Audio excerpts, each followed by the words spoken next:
Selamat siang pemirsa, Anda menyaksikan Rumah Demokrasi pada tanggal 22 September 2014. Nah pemirsa, seperti yang kita nanti-nantikan, sebentar lagi Joko Widodo akan menjabat sebagai Presiden Republik Indonesia. Nah sebelumnya seperti yang sudah kita ketahui, Joko Widodo menjabat sebagai Gubernur DKI Jakarta. Dan dia telah melakukan banyak tindakan untuk memperbaiki kota Jakarta, salah satunya adalah tindakan penggusuran. Tindakan ini tentunya menuai pro dan kontra dari masyarakat kita, karena jumlahnya tidak sedikit, 16 penggusuran terjadi selama masa jabatan Joko Widodo. Oleh karena itu, kita akan membahasnya lebih lanjut dalam Rumah Demokrasi kali ini bersama narasumber kita, Ibu Lola Amelia. Halo Ibu Lola, apa kabar? Baik. Nah Ibu, saya penasaran mengenai pendapat Ibu mengenai 16 penggusuran yang dilakukan oleh Joko Widodo selama masa jabatannya. Sebenarnya gini, misalnya kan kita lihat Waduk Pluit dan sebagainya ya, semua orang dari zaman Setiausaha ataupun Foke gitu juga udah tahu misalnya kalau daerah itu adalah diperuntukkan untuk resapan air. Tapi kemudian semua orang juga tahu di situ ada pemukiman yang liar yang didirikan oleh masyarakat sekitar kemudian untuk dijadikan pemukiman. Semua orang juga tahu tapi tidak pernah mengambil tindakan. Nah, kemudian Jokowi kemudian dan juga bersama Ahok tentunya melihat ini ada yang nggak beres nih. Ini kan lahan ini bukan untuk pemukiman, tapi kenapa digunakan untuk pemukiman? Kemudian mereka mengambil tindakan untuk hal itu.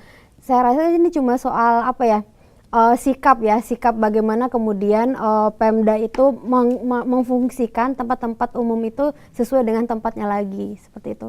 Tapi saya rasa catatan pentingnya adalah proses penggusuran yang sekarang, karena ketika Foke menjabat saya juga mengikuti bahwa ada perbedaannya. Misalnya kan ketika sekarang itu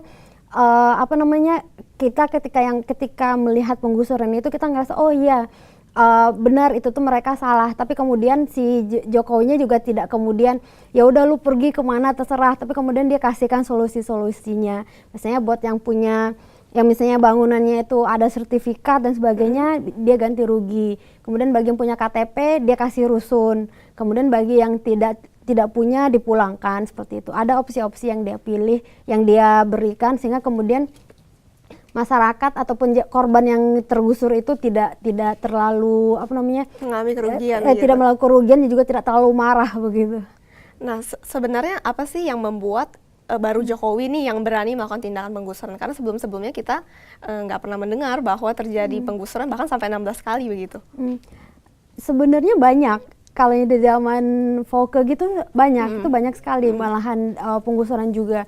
Kampung-kampung miskin itu juga sering digusur. Tapi saya rasa media memang Jokowi ini kan ibarat magnet bagi media. Jadi kemudian apalagi sekarang posisi dia yang akan menjabat jadi presiden dan sebagainya itu kemudian jadi sorotan. Yang dulu lebih banyak. Kemudian tadi kalau kita mau membuat perbandingan, sebenarnya caranya kalau dulu tuh bisa jadi konfrontasi gitu. Jadi misalnya aparat Satpol PP dengan masyarakat tuh bisa langsung ya itulah tonjok-tonjokan atau apa gitu seperti itu. Tapi sekarang kemudian bagaimana misalnya wali kotanya hadir, camatnya hadir, kemudian itu yang untuk memediasi masyarakat itu dan memberikan yaitu menyampaikan opsi-opsi dari pemerintah bahwa kalau Anda punya sertifikat Anda dikasih ganti rugi, kalau Anda punya KTP DKI ada rusun, dan kalau misalnya tidak ada ya udah dikembalikan ke daerah masing-masing, tapi benar-benar dikembalikan, nggak yang diusir seperti itu. Nah, mengenai masyarakat yang diusir ini, istilahnya dikembalikan ke kampung halaman. Nah, ini tentunya mereka pasti sebenarnya tidak terima begitu diperlakukan seperti itu.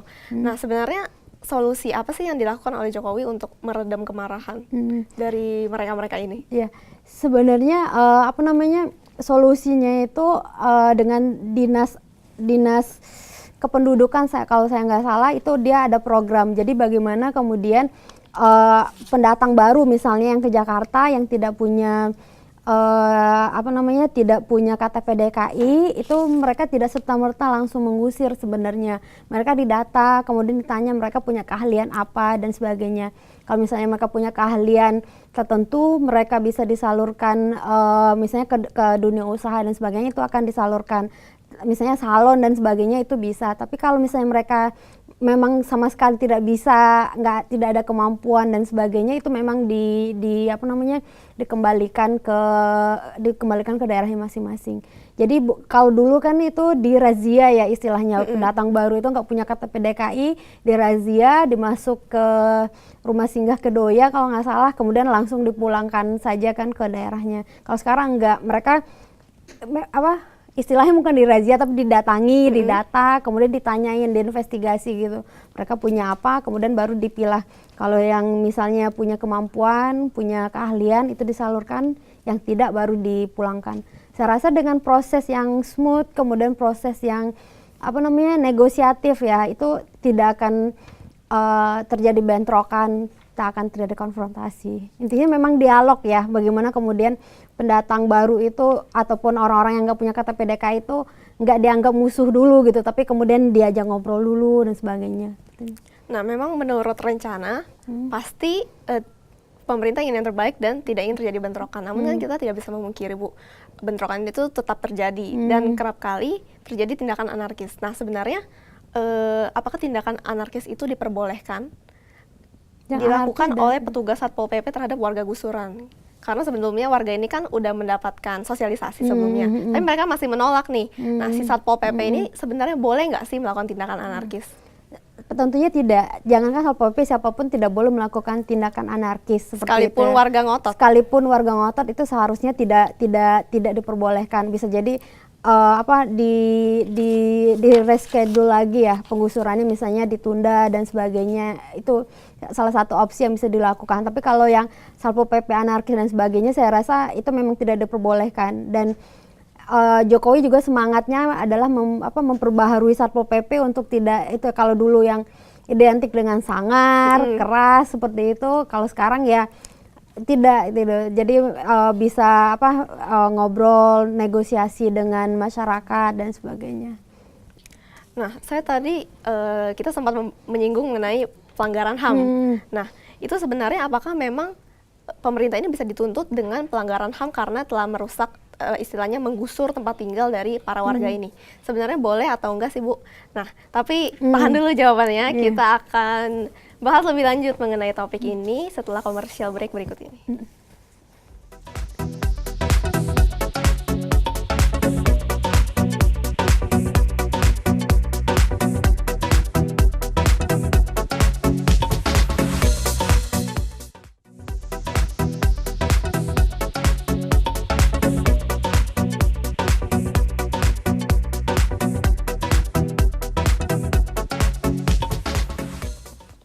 Anda masih bersama kami di Rumah Demokrasi. Nah, sebelumnya kita telah membahas mengenai pendapat Ibu Lola tentang tindakan penertiban ya, Bu ya, yang dilakukan oleh Joko Widodo selama masa jabatannya sebagai Gubernur DKI Jakarta. Dan tadi kita ada pertanyaan ya yang belum sempat dijawab dari segmen sebelumnya mengenai pelanggaran HAM. Hal ini banyak diadukan terkait dengan penggusuran yang dilakukan karena warga marah dan merasa haknya untuk tinggal itu terusik. Nah, itu sebenarnya apakah memang betul itu pelanggaran HAM atau sebetulnya bukan? Ya, ya konteksnya kemudian masyarakat atau yang bertempat tinggal di sana kemudian digusur menuntut itu kan memang ada dasarnya bahwa pemukiman yang layak itu memang adalah hak semua orang. Itu diatur di Universal Declaration of Human Rights dan juga di konstitusi kita. Tapi kemudian pertanyaannya adalah rumah yang layak itu seperti apa?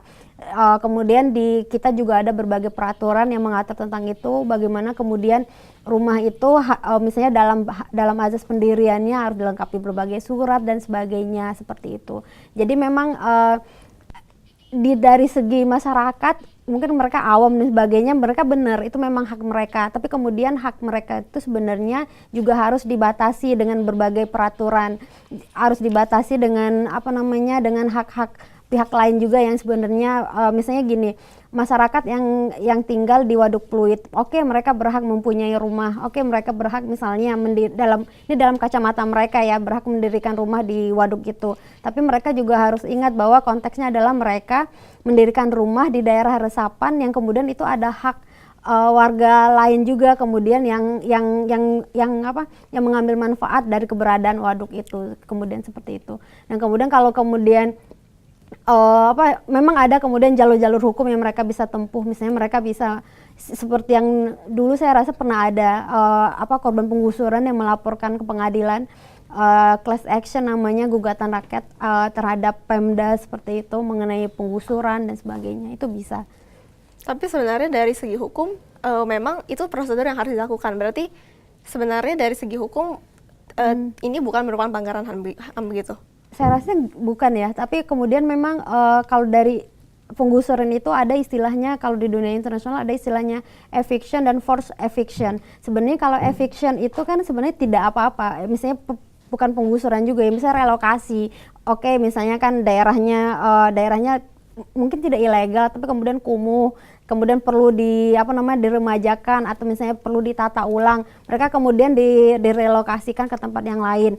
Nah, tapi kemudian memang yang sering terjadi atau yang kemudian kita anggap penggusuran ini kan penggusuran paksa, itu adalah karena memang merekanya kemudian tidak bersedia meninggalkan tempat itu kan, padahal tempat itu bukan peruntukannya. Seperti itu. Oke, dan selain masalah tempat tinggal, tempat berdagang ini juga dijadikan masalah seperti yang kita lihat di Tanah Abang. Nah, pemirsa, kita ada sebuah video yang akan ditayangkan sesaat lagi mengenai penggusuran Blok G Tanah Abang.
Ya, tadi itu ada video ya Bu ya mengenai penggusuran Blok G, betul ya?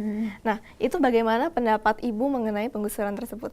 Sebenarnya itu bukan penggusuran di Blok G-nya ya, penggusuran ya itu tadi bukan penggusuran, istilahnya relokasi pedagang yang dulunya ada di trotoar di sebelah Blok B Tanah Abang itu sendiri. Jadi sebenarnya mereka yang tidak bisa misalnya mengakses kios-kios di Blok A atau Blok B atau blok-blok lainnya, kemudian mereka menggelar dagangannya di trotoar di sekitaran, bukan di trotoar saja tapi memang memakan jalan di Blok B itu, sehingga ada satu ruas jalan yang tidak bisa dipakai. Kemudian Jokowi dan Ahok kemudian mengambil inisiatif untuk mencari blok lain blok lain yang masih bersih yang bisa ditempatin, kemudian mereka kemudian pedagang yang di sekitar Blok B yang memakan jalan itu dipindahkan ke sana. Saya rasa itu tindakan penting dan benar. Menurut saya penting karena itu memang sumber kemacetan selama ini. Kita tahu bagaimana kemudian kemacetan yang selalu parah lah di situ kalau di Tanah Abang, di daerah dekat para pedagang yang berdagang di jalan itu. Tapi kemudian tepat juga karena mereka tidak serta-merta mengusir para pedagang itu kemudian, tapi mereka mencarikan tempat lain, mencarikan tempat yang memang dianggap cukup layak lah untuk mereka berjualan, yaitu di Blok G itu, seperti kita lihat tadi. Karena memang masih banyak kios yang terlantar yang masih bisa dipergunakan. Dan kemudian sebagaimana kita ketahui, Jokowi juga tidak meninggalkan tidak meninggalkan mereka juga begitu saja. Dia kemudian misalnya mengundang waktu itu ke Menteri Keuangan, kemudian mengundang berbagai layanan keuangan untuk bisa bekerja sama, yaitu untuk menghidupkan Blok G itu agar para pedagang juga atau pembeli mau datang ke sana dan kemudian pedagang juga bisa diuntungkan. Oke, kita akan bahas lebih lanjut mengenai pro dan kontra penggusuran yang dilakukan di Blok G. Namun tetaplah bersama kami di Rumah Demokrasi.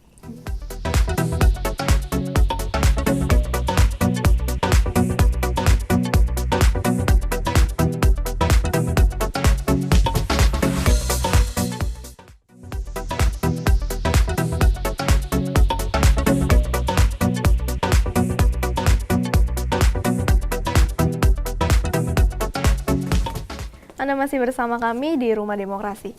Nah, Ibu, di segmen sebelumnya kita membahas mengenai penggusuran atau istilahnya relokasi di Blok G.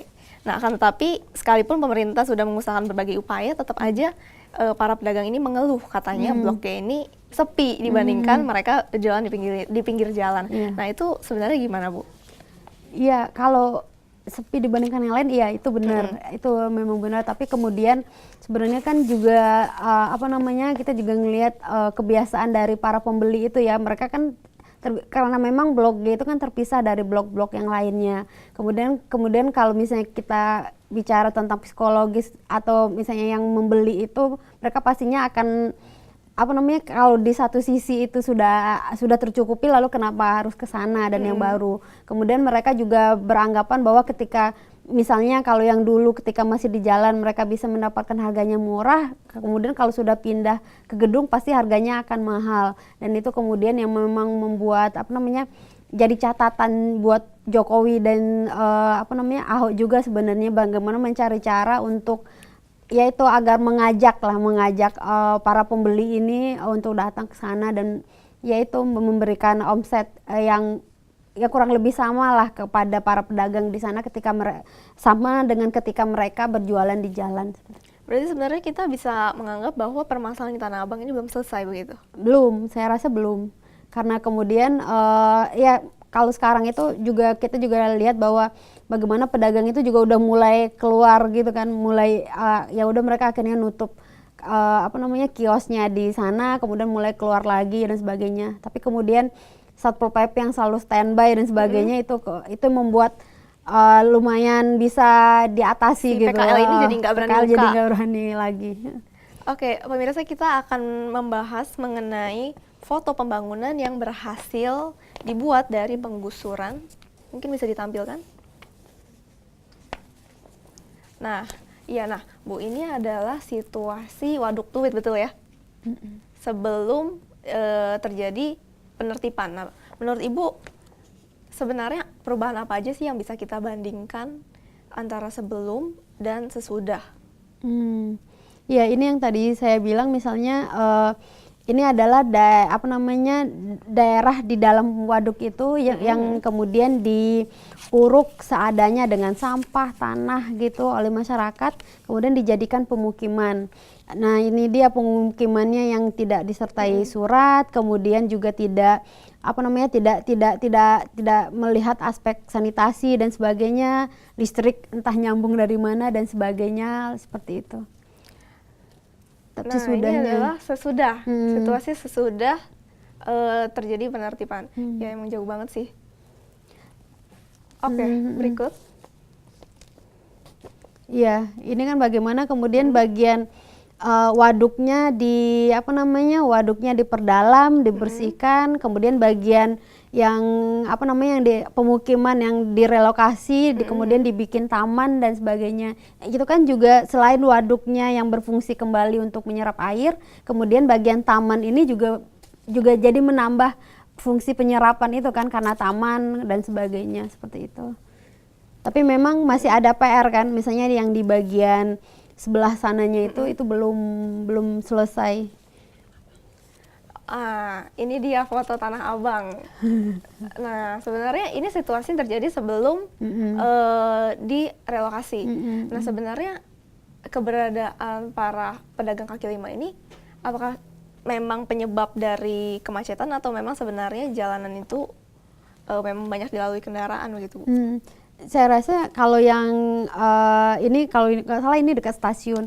Kalau ini memang karena memang udah volume kendaraannya besar, tapi kemudian jalan jadi dipersempit dengan adanya para pedagang itu.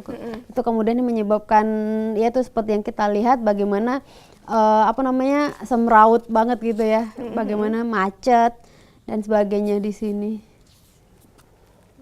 Parkir sebenarnya masalahnya bukan cuma pedagang aja ya, parkir liar juga gitu kan, yang mereka memakan bahan jalan. Ini adalah sosialisasi yang dilakukan oleh Joko Widodo ya? Kalau nggak salah ini pas ketika dia buka ya, buka blok ini. Tapi sampai sekarang bloknya masih sepi ya, Bu ya? Bloknya masih sepi, walaupun masih mereka fungsinya sekarang memang fungsi utamanya adalah tetap berdagang ya, tempat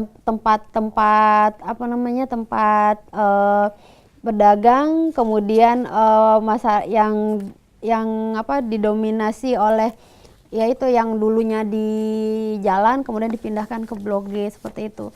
Nah, ini kan situasi sesudah dirapikan ya, memang jauh banget ya.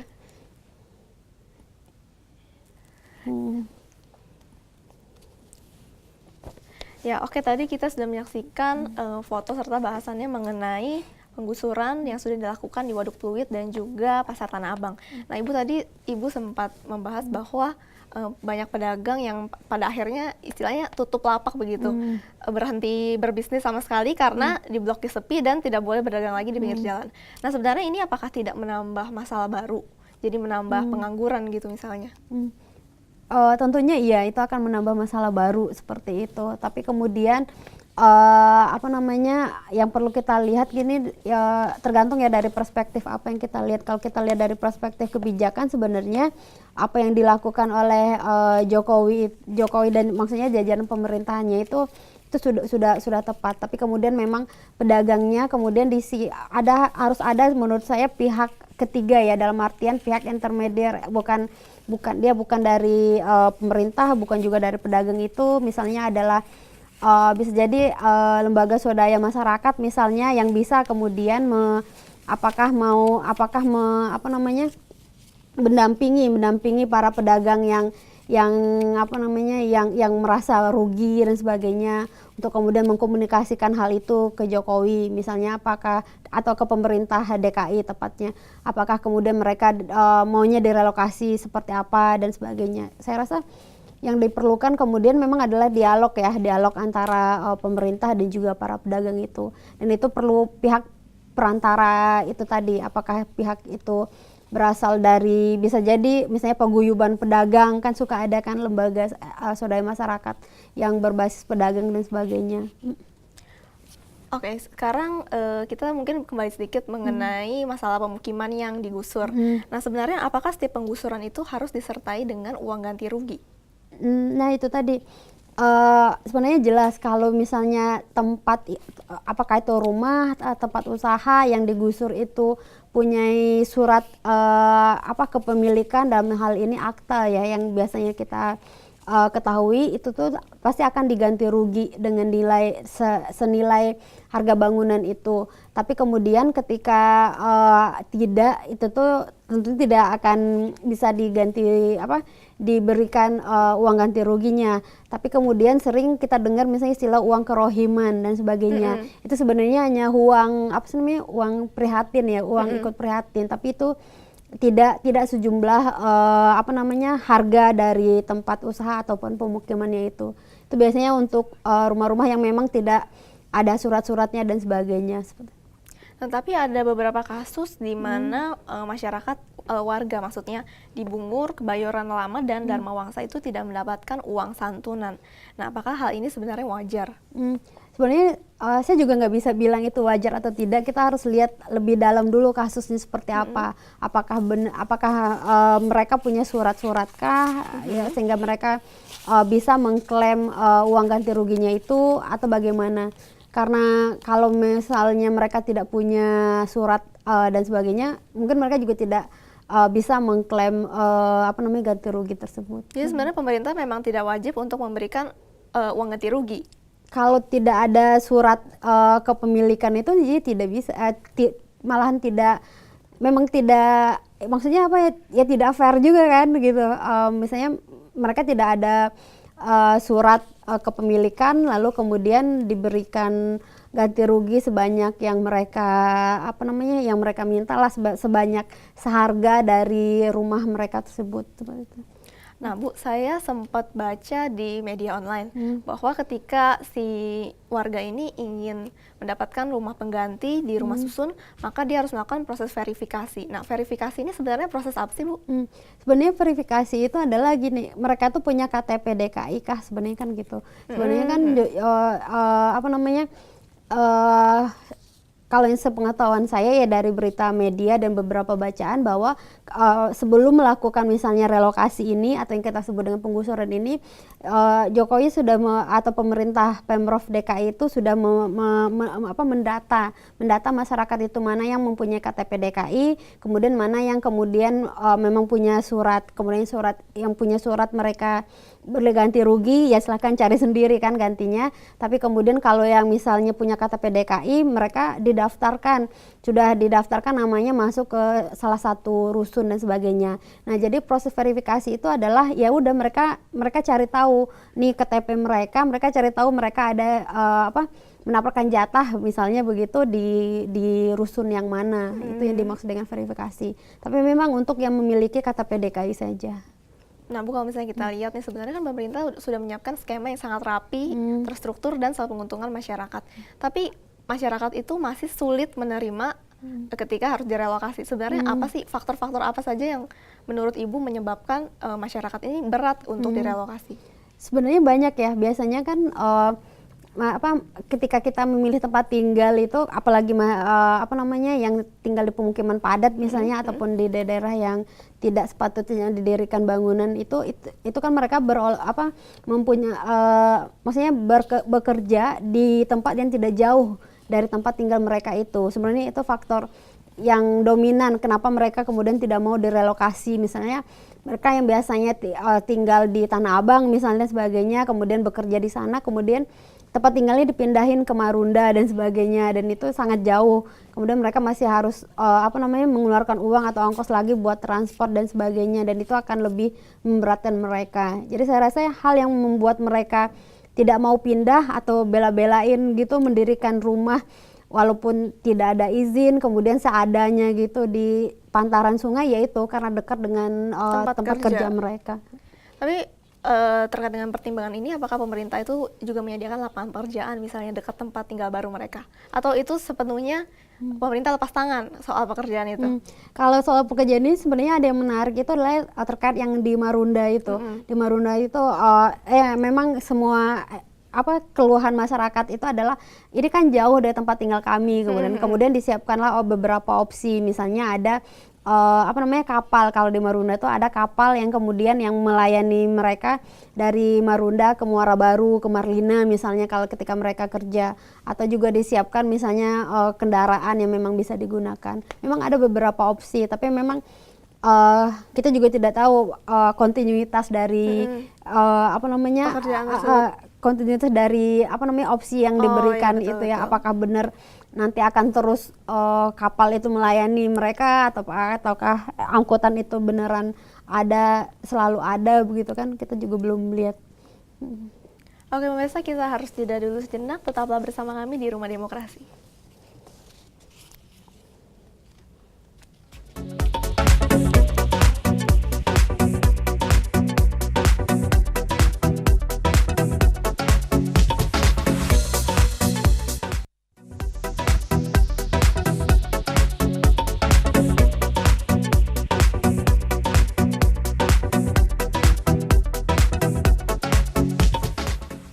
Terima kasih Anda masih bersama kami di Rumah Demokrasi. Nah pemirsa, kita akan menyaksikan sebuah video mengenai penggusuran warga di pinggir kali Palmerah pada minggu lalu yang berhasil merobohkan puluhan bangunan semi permanen di sana. Mungkin boleh ditayangkan? Sebanyak 113 bangunan rumah permanen dan semi permanen di bantaran Kali Grogol, Kelurahan Palmerah, Kecamatan Palmerah, ditertibkan aparat gabungan Pemkot Jakarta Barat. Dalam penertiban tersebut diterjunkan sekitar 300 personel Satpol PP, TNI, Kepolisian, Pemadam Kebakaran, Dinas Perhubungan, dan ekskavator.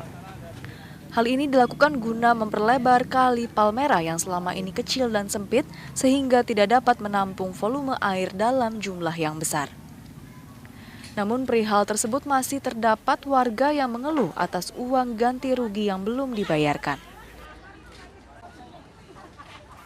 Selain itu, warga juga menyesalkan bahwa pemerintah daerah hanya menghimbau dan memberikan waktu yang sangat singkat terkait masalah penggusuran tersebut. Namun pihak pemerintah memberikan pernyataan lain, yakni menurut Asril Marzuki selaku Asisten Pembangunan dan Lingkungan Hidup Jakarta Barat, menyebutkan bahwa himbauan tersebut sudah diinformasikan kepada warga jauh sebelum penggusuran dilakukan. Dengan ini kan dulu kan waktu tahun 88 digusur di sini nih udah dikasih batasan kita. Emang kalau ini melanggar sedikit nggak jadi masalah gitu ya. Tapi kan sisa kami masih yang perbatasan tembok ini. Kalau ke sini emang kita melanggar dibongkar ya tidak apa-apa. Jadi saya dari sini ke sana minta ganti rugi, judulnya begitu Pak. Iya. Semua tidur di luar semua Pak. Nggak ada yang kemana-mana. Di sini tunggu sekarang kami begadang. Udah 2 malam ini. Iya 2 malam ini begadang. Kan mulai dibongkar hari apa ya?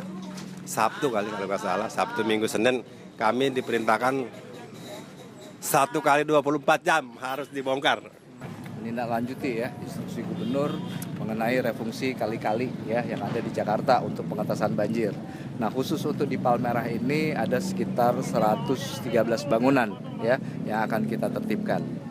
Induknya sekitar nomor 36 tahun 2013. Di 4 RW ya? Ya. Di 4 RW. Nah Pak, katanya nih Pak, ini kan ada banyak warga yang menyesalkan katanya pemberitahuannya itu mendadak dan tidak jelas seperti itu. Nah itu bagaimana Pak tanggapannya Pak? Ya sebenarnya nggak mendadak ya, prosedurnya udah kita laksanakan. Kita sudah melakukan sosialisasi, kita sudah juga ketemu dengan masyarakat ya. Kemudian juga aturan mainnya juga sudah kita laksanakan ya kan, peringatan 1, peringatan 2 sampai dengan surat perintah bongkar itu juga udah kita laksanakan.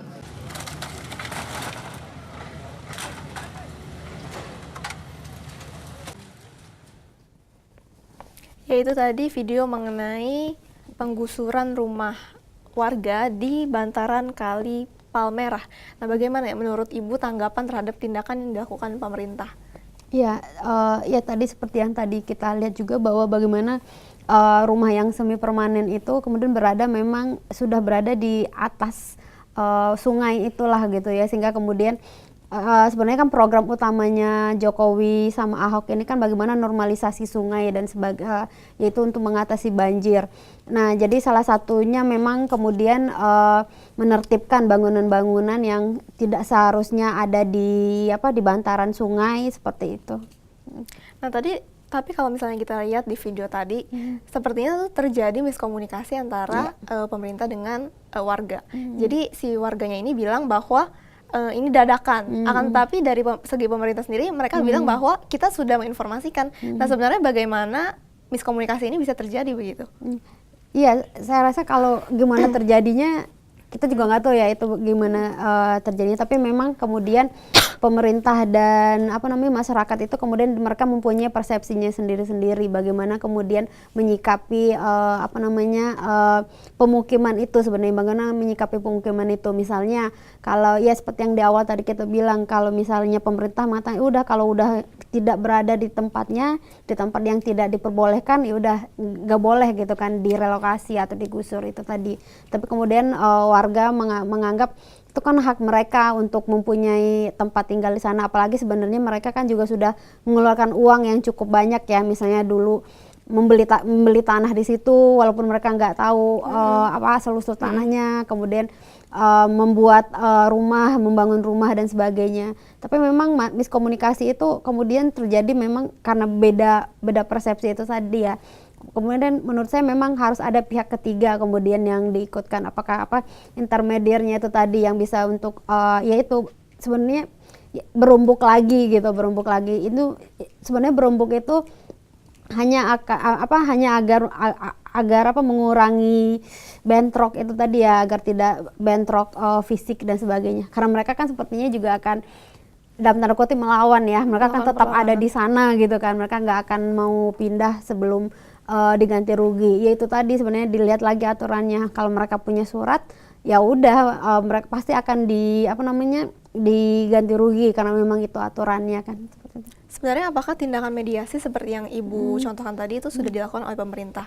Atau pemerintah sudah melakukan tindakan-tindakan lain untuk mengantisipasi miskomunikasi yang mungkin terjadi dalam tindakan seperti penggusuran begitu? Ya sebenarnya tadi juga sudah sedikit diungkap ya oleh Bapak Deputi Kawasan Bidang Lingkungan tadi bahwa memang mereka dialog-dialog yang mereka bangun sebelum melakukan tindakan penggusuran itu sebenarnya salah satu bentuk mediasi ya, bagaimana kemudian mengkomunikasikan program mereka atau tindakan mereka itu kepada masyarakat yang akan terkena imbasnya nanti, seperti itu adalah salah satu bentuk mediasi. Tapi memang kemudian kita juga tidak tahu kan seberapa banyak kemudian dari masyarakat itu yang yang kontra, yang memang menginginkan tetap bertahan dan sebagainya. Jadi memang komunikasi dari pemerintah, kemudian beberapa pihak lain, misalnya apakah ada paguyuban mereka, ataukah misalnya ada jaringan